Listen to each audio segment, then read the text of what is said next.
Agar bola ismini chaqirganda qaramasa, bu autizmmi? Agar qarasa, demak autizm yo'qmi? Ko'pchilik shu yerda xato qiladi. Autizm bu tarbiya muammosi emas.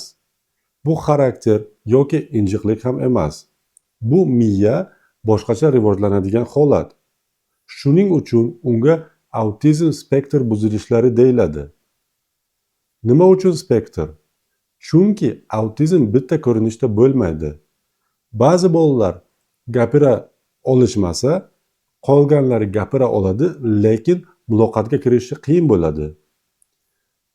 Bu bir xil tashxis bo'lgani bilan juda ko'p narsani o'z ichiga oladi.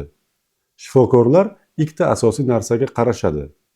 Birinchisi muloqotdagi qiyinchiliklar, ikkinchisi esa takrorlanuvchi xatti-harakat va tor qiziqishlar.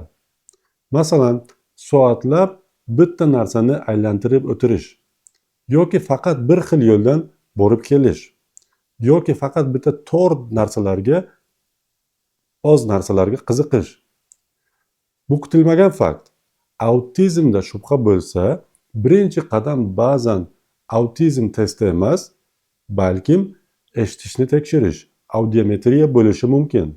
Chunki bola gapira olmayotgani ba'zan miyadan emas, eshitish muammosi bo'lishi mumkin. Autizmni davolab yuboradigan bitta dori yo'q. Lekin unga yordam berish mumkin. Asosiy yordam xulq-atvor terapiyasi.